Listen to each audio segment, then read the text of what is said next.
여러분, 우리는 고구려라는 이름을 들으면 무엇이 가장 먼저 떠오르시나요? 아마도 광활한 만주 벌판을 달리던 철갑 기병, 개마무사의 위용이나 수나라와 당나라라는 거대 제국의 침공을 기적처럼 막아낸 불패의 이미지가 강할 겁니다. 하지만 이토록 찬란하고 강력했던 천년의 제국, 동방의 호랑이라 불리던 고구려가 단 한 번의 내분으로 허무하게 무너졌다는 사실을 우리는 어떻게 받아들여야 할까요? 교과서에서는 흔히 영해소문이 죽고 그의 아들들인 남생, 남건, 남산삼 형제가 권력 다툼을 벌였기 때문에 나라가 망했다고 가르칩니다.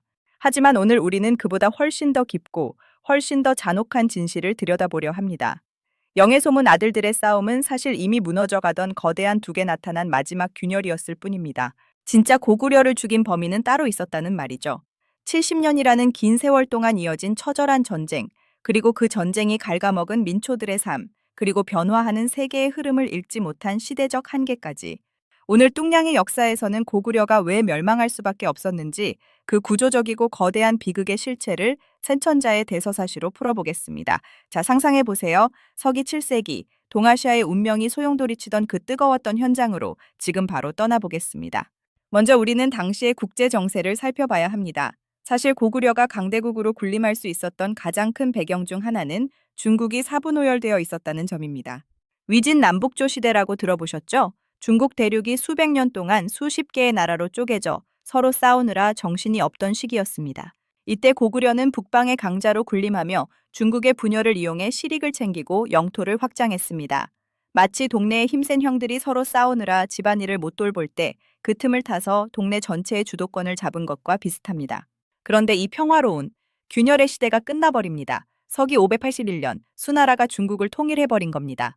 이것은 고구려에 있어 단순한 이웃나라의 교체가 아니었습니다. 그것은 동네 일진 정도가 아니라 전 대륙의 자원을 한 손에 쥐고 오로지 고구려 하나만을 무너뜨리기 위해 달려드는 거대 괴물이 탄생했다는 뜻이었습니다. 수나라의 문제는 고구려를 단순히 이웃나라가 아니라 자신들의 천하 질서에 복종해야 할 신하의 나라로 보았다는 점입니다. 하지만 고구려는 어떤 나라입니까? 스스로를 천하의 중심이라 믿었던 자부심 넘치는 제국이었습니다. 여기서부터 비극은 시작됩니다. 수나라 양제는 무려 113만 명이라는 당시 세계 역사상 유례를 찾아볼 수 없는 대군을 이끌고 고구려를 침공합니다. 여러분, 113만 명입니다. 군량미를 나르는 인원까지 합치면 300만 명에 육박했다고 하죠. 지금 서울 인구의 3분의 1이 오직 전쟁을 위해 만주 벌판으로 쏟아져 들어온 겁니다. 고구려는 이 불가능해 보이는 싸움을 을지문덕 장군의 살수대첩으로 이겨냅니다. 정말 대단한 승리였죠. 하지만 여러분, 여기서 우리가 간과하는 사실이 있습니다. 승리는 달콤했지만 그 대가는 너무나도 썼습니다. 전쟁터가 된 곳은 고구려의 영토였습니다. 수백만 명의 적군이 휩쓸고 지나간 자리에 무엇이 남았을까요? 논밭은 짓밟혔고 수확할 곡식은 불탔으며 성벽을 지키기 위해 동원된 청년들은 다시는 고향으로 돌아오지 못했습니다. 수나라가 망하고 당나라가 들어섰을 때 고구려는 잠시 숨을 돌릴 수 있을 줄 알았습니다. 하지만 당나라의 태종 이세민은 수나라보다 훨씬 더 치밀하고 무서운 적이었습니다. 그는 수나라의 실패를 거울 삼아 고구려를 압박했습니다. 고구려는 또다시 전쟁의 소용돌이에 휘말립니다. 영해소문이 정변을 일으켜 정권을 잡고 당나라에 맞서 싸웠지만 이때부터 고구려는 장기 전쟁의 늪에 빠지게 됩니다. 한번 생각해 보세요. 70년입니다. 70년 동안 쉬지 않고 전쟁을 치렀다는 것은 할아버지도 전쟁터에서 죽고 아버지도 전쟁터로 끌려가고 이제 갓 성인이 된 아들까지 칼을 들어야 했다는 뜻입니다. 고구려의 경제 구조는 무너졌습니다. 고구려는 본래 농업과 수렵을 병행하던 나라였는데 끊임없는 징집으로 인해 농사를 지을 손이 부족해졌습니다. 성벽을 보수하고 무기를 만드는데 모든 국가 예산이 투입되었습니다. 당나라는 끊임없이 고구려의 국경을 긁어대며 소모전을 유도했습니다. 큰 전쟁이 아니더라도 계속해서 국경을 공격해 고구려 사람들이 농사를 짓지 못하게 방해한 것이죠. 이것은 당나라의 고사작전이었습니다. 고구려라는 거대한 나무를 한 번에 베어 넘기는 것이 아니라 뿌리에 계속해서 상처를 내어 서서히 말려 죽이려 한 겁니다. 이런 상황에서 고구려의 내부는 어땠을까요? 밖으로는 당나라와 맞서 싸우고 안으로는 굶주림과 피로에 지친 백성들이 있었습니다. 영해소문이라는 강력한 카리스마를 가진 지도자가 있을 때는 그나마 버틸 수 있었습니다. 하지만 영해소문의 통치는 공포와 강압에 기반한 것이었습니다. 그는 당나라에 맞서기 위해 귀족들의 반발을 억누르고 모든 권력을 독점했습니다. 권력의 집중은 전쟁 시에는 효율적일지 모르나 그 권력을 쥐고 있던 사람이 사라지는 순간 거대한 진공 상태를 만들어냅니다. 고구려의 멸망을 영해소문 아들들의 내분 탓으로만 돌리기에는 이미 고구려라는 국가 시스템 자체가 한계치에 도달해 있었다는 점을 우리는 잊지 말아야 합니다. 여기에 결정적인 타격이 하나 더 추가됩니다. 바로 나당 동맹의 결성입니다. 고구려는 전통적으로 백제, 외와 손을 잡고 신라를 압박하는 구도를 유지해왔습니다. 하지만 신라의 김춘추는 목숨을 건 외교를 통해 당나라와 손을 잡는 데 성공합니다. 이것은 고구려에 있어 최악의 시나리오였습니다. 이제 고구려는 위쪽의 당나라뿐만 아니라 아래쪽의 신라와도 맞서야 하는 남북 협공의 위기에 직면하게 된 겁니다. 6기 60년, 백제가 먼저 무너졌을 때 고구려가 느꼈을 공포는 상상을 초월했을 겁니다. 백제의 멸망은 단순히 이웃나라가 사라진 것이 아니었습니다. 고구려의 남쪽 방어선이 통째로 날아갔다는 뜻이며 당나라 군대가 이제는 바다를 건너 평양성 바로 밑까지 자유롭게 드나들 수 있게 되었다는 선전포고였습니다. 백제가 멸망한 후 고구려는 완전히 고립된 섬이 되었습니다. 북쪽에서는 당나라의 대군이 밀려오고 남쪽에서는 신라군이 치고 올라옵니다. 고구려는 이 상황에서도 몇 년을 더 버텨냈습니다. 정말 처절할 정도의 저항이었습니다. 하지만 이미 창고의 곡식은 바닥났고 군사들은 지칠 대로 지쳐 있었습니다. 기록에 따르면 당시 고구려의 분위기는 매우 흉흉했다고 합니다. 가뭄과 기근이 겹쳤고 하늘에는 불길한 징조가 나타난다는 소문이 돌았습니다. 백성들 사이에서는 차라리 전쟁이라도 빨리 끝났으면 좋겠다는 절망 섞인 목소리가 흘러나왔을지도 모릅니다. 70년 전쟁의 피로감이 고구려라는 제국의 골수를 파먹고 있었던 겁니다.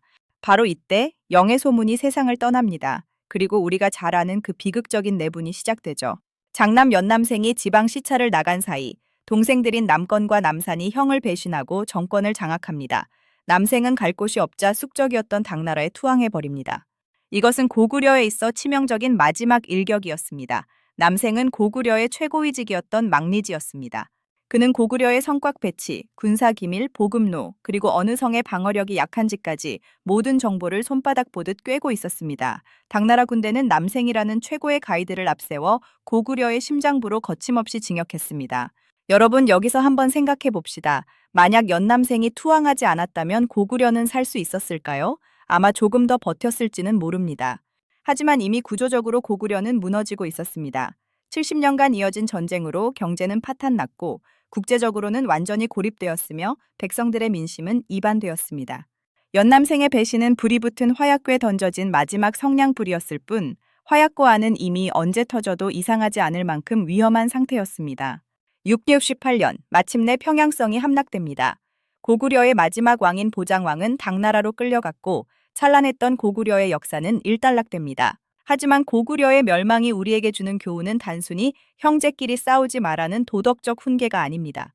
그것은 훨씬 더 냉혹한 국제정치의 현실과 국가 경영의 어려움을 말해줍니다. 고구려는 변화하는 세계 정세를 정확히 읽지 못했습니다. 수나라와 당나라라는 거대 통일 제국이 등장했을 때 과거 분열의 시대에 통용되던 전략을 고수하며 정면 충돌만을 선택했습니다. 물론 자부심과 기가에는 높게 평가받아야 마땅하지만 국가의 생존이라는 측면에서는 너무나도 위험한 도박이었습니다. 또한 아무리 강한 군사력을 가진 나라라도 경제라는 뒷받침이 없으면 버틸 수 없다는 진리를 고구려의 멸망은 증명하고 있습니다. 70년의 전쟁은 고구려의 모든 생산력을 파괴했습니다.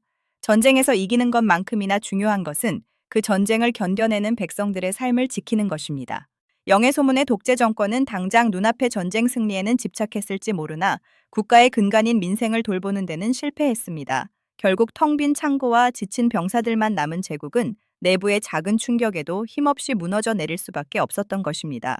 오늘날의 우리는 고구려의 멸망에서 무엇을 배워야 할까요?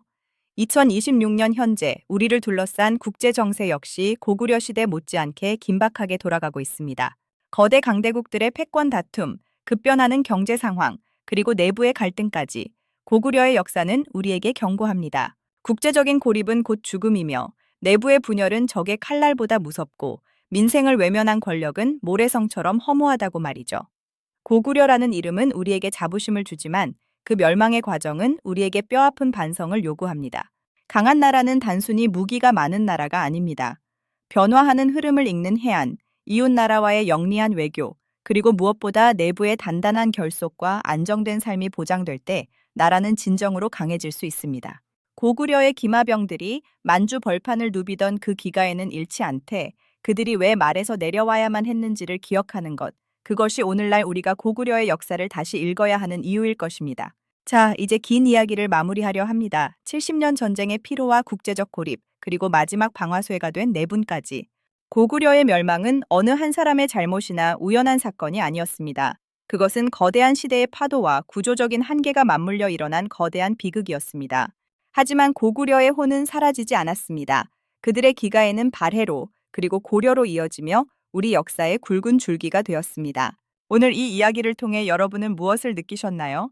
단순히 먼 옛날의 슬픈 이야기로만 들리시나요? 아니면 오늘날 우리가 처한 현실을 비추는 거울처럼 느껴지시나요? 역사는 반복된다는 말이 있습니다. 하지만 우리가 그 역사를 제대로 공부하고 교훈을 얻는다면 우리는 고구려가 겪었던 그 비극을 반복하지 않을 수 있을 것입니다. 뚱냥의 역사에서 준비한 고구려 멸망의 진실, 오늘 이야기는 여기까지입니다. 고구려의 찬란했던 전성기만큼이나 그 멸망의 끝자락에서 우리가 배워야 할 것이 많다는 점을 다시 한번 되새기며 영상을 마치겠습니다. 긴 시간 동안 우리 역사의 가장 뜨거웠던 순간을 함께 해주셔서 감사합니다. 여러분의 생각은 어떠신가요? 댓글을 통해 여러분의 소중한 의견을 나누어 주세요. 저희는 다음 영상에서 더욱 흥미롭고 깊이 있는 지식으로 돌아오겠습니다. 지금까지 뚱냥이 역사였습니다. 감사합니다.